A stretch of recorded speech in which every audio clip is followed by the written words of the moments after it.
wish maybe you didn't say instead of Cousins? I'm here to talk about the game. You know about that. Well, that was a big part of it. Any other questions besides about Kirk Cousins? So one of the reasons why I haven't really been making videos over the past few weeks is because I look around YouTube and I see that I don't really have to. I see a lot of Eagles YouTubers who do this whole marketing of themselves a whole lot better than me. They can push out content a whole lot more than I can.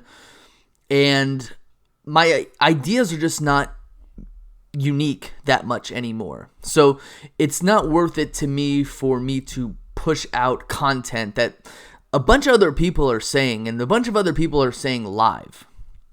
Now, this video is going to be very unpopular. I've caught a lot of flack on other social media outlets for not being super positive on this team, especially not super positive of this team going into specific games. Detroit, Atlanta, and Minnesota. And I've said a lot of unpopular things. Now, for the last 9 years, whenever I've made a YouTube video, these have been videos that are my own ideas. I don't make these videos to go ahead and blow smoke in anyone's face, okay? And I don't make these videos to yank my own chain either, okay? I've always come out and said, you know, if I'm negative towards my team, it's because I don't want to, but it's because I feel like they deserve it.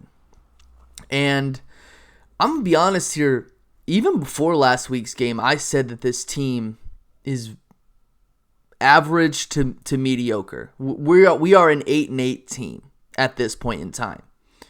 And there are many reasons for that. And there are many unpopular reasons for that. And it goes from the top to the bottom. It goes from the head coach to the inside linebacker or the outside linebacker, who wants to come out and say that the opposing quarterback, Kirk Cousins, is not a good quarterback.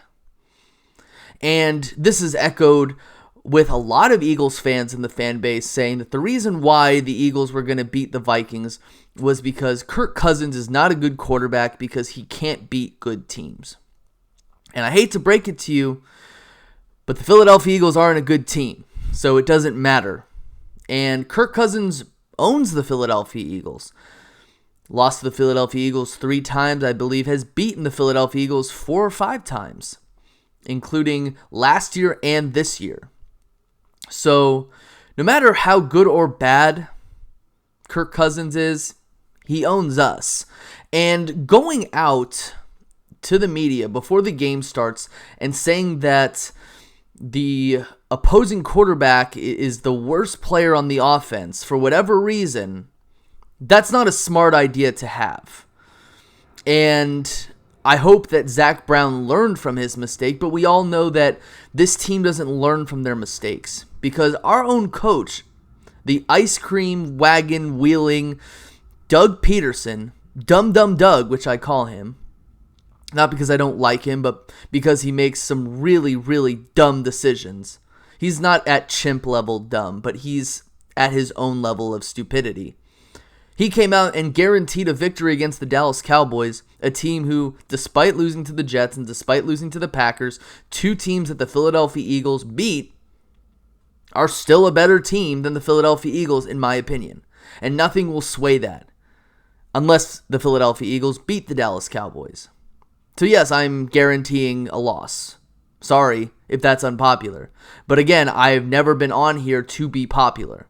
I've made some very unpopular statements on YouTube, statements that have metaphorically got me booed and heckled off the stage, but they've been correct. Our defensive coordinator is another huge example of why this team is not a good team. Jim Shorts. His name's no longer Schwartz. It's Shorts. Jim Shorts is not a good coach. Okay? A lot of people are saying that the Philadelphia Eagles need to go out and trade for a guy like Jalen Ramsey or a guy like Chris Harris from Denver, Patrick Peterson, Arizona, anyone else to get better corners on this team. The fact of the matter is, my philosophy, especially on defense, actually anywhere on the field, is that I would rather have good coaching than have super talented players. And I've learned that over the years. You look at a team like the Patriots, they don't always have the best players. They don't always have the most talented players. But they have great coaching. They have accountable coaches. And we don't have accountable coaches. We have coaches that continue to do things that we've always done with little to no success. It is hard for me to say that a guy like Sidney Jones, it's hard for me to say that a guy like Ronald Darby, it's hard for me to say that a guy like Avonte Maddox and Rasul Douglas are the worst corners in the league. I refuse to come out and admit that at this point. Because again, we don't have good coaching. We don't have a good defensive backs coach. Okay? When I see our cornerbacks lined up 5 to 10 yards off the receiver, actually 7 to 10 yards off the receiver 80% of the time. Now, I don't go back and look at the tapes, but it's what I see in the game. When I see that, we've already lost. Okay? Because we have corners that have the physicality to man up on a guy, bump and run, press coverage. We have guys who can do that. We have guys of the physicality level to do that. And the speed as well. But we don't do that. So going out and bringing in a guy like Patrick Peterson, going in and bringing in a guy like Jalen Ramsey, who I personally believe that Jalen Ramsey is a quitter, or bringing in a guy like Chris Harris from Denver, it's not going to change anything. And the reason why it's not going to change anything is because we are going to continue to play zone, to play kind of like that man zone defense where the guy is lined up 7 to 10 yards off, and those guys will get schooled. And we will have wasted a first or a second or both or multiple firsts for a guy who we're going to play mid-season, we're going to not re-sign at the end of the season. So to me, it's not worth it at all. I'd rather go ahead and get a wide receiver. But at the end of the day, I don't think fans know that. I don't think fans even care about that. The fact that we would probably bring in a guy that doesn't run our scheme and, is going to feel great having the guy who might be a little bit more physical. A guy like Jalen Ramsey might be a little bit more physical than a guy like Avonte Maddox or Sidney Jones, but not really going to make much of a difference. If anyone knows anything about defensive backs, it's if you give 7 to 10 yards off and you tell the guy to run backwards on every single play, you will get scorched up and down the field. Okay, a receiver can do anything against a 7 to 10 yard bumper. They can run ins, they can run outs, they can run slants, they can run hooks, they can run button hooks, they can run screens, they can run stop and goes. And that's the easiest thing for a good route running receiver to do against a defensive back. That's how it goes. Jim Shorts is not a good defensive coordinator. The best thing that we could do is put in a guy at safety that can support the outside corners. Because what they're basically doing is they're leaving these guys out on an island, not playing physically. You could say, well, that's their choice. That's the cornerback's choice, which if that's their choice, you need to fire the defensive coordinator anyways, because that's not how to make a guy successful. I've come under flack. I've had people call me out on videos. I've had people disgracing my name on social media because of it.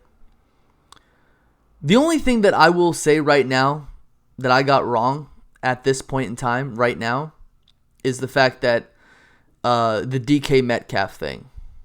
I was wrong about that. We should have drafted him. That's my fault. This is my philosophy. That great coaching beats out great players almost every single time. Almost every single time. To me right now, the only player on this team right now that actually cares about winning, that actually cares to go out there and do the best that he can is Carson Wentz. He's the only one who desires redemption. He's the only guy who desires and has that championship mentality. The rest of these guys who have already won championships, who have already won Super Bowls, they just want it given to them.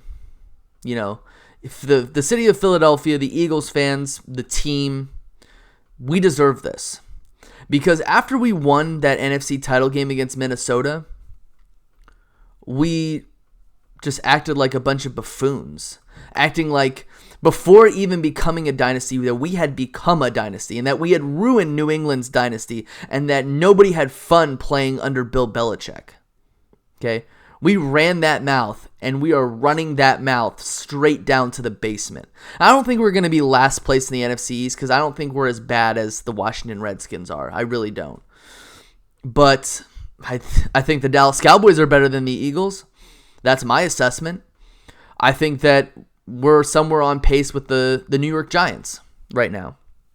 Which the difference between the Eagles and the Giants is the Giants are a rebuilding football team, and the Eagles are a team that really needs to retool and get rid of a lot of their old players and not have a bunch of guys who cannot catch footballs on the team, have a bunch of guys who are old and way past their time sitting out in the second half of games. It's embarrassing to me. It really is. And it's embarrassing that I have to see Carson Wentz. And the only thing that I blame him for is the fact that he is not literally in every one of those guys' faces bullying them on this team. Because in the offseason, he was called a bully, and he doesn't want to be like that. So that's my assessment about the team. The team is not playing like a team. The team does not care about winning. The head coach, he doesn't really care that much about winning. He just cares about pushing out the ice cream cart, being a dum-dum. The defensive coordinator, he doesn't know how to be a defensive coordinator anymore. He barely even knows how to call a secondary. He barely knows how to call coverages. He barely knows how to call alignments. He barely knows how to play press coverage, whether he's not trusting these guys or whether he just can't do it. That's what's wrong with this team. The many things that are wrong with this team. And I know that if anyone does watch this video, they are going to be extremely upset about what I'm saying. You know, they're going to call me a hater. They're going to go tell me, oh, go root for the Dallas Cowboys. Oh, yeah, whatever. I've seen that before. I know that rigmarole because at the end of the day, I know for a fact that if and when I'm right, these people are going to be like, oh, you were right the whole time. I should have listened to you. You're a genius. You have a crystal ball. Look, I hope I'm wrong. I hope I'm not a genius because I don't like going against the grain. I don't like going against my team. But the team's not good. And when everybody realizes that, it's going to be too late. And that's all I have to say. PR, peace, I'm out. See ya. Everyone have a nice day.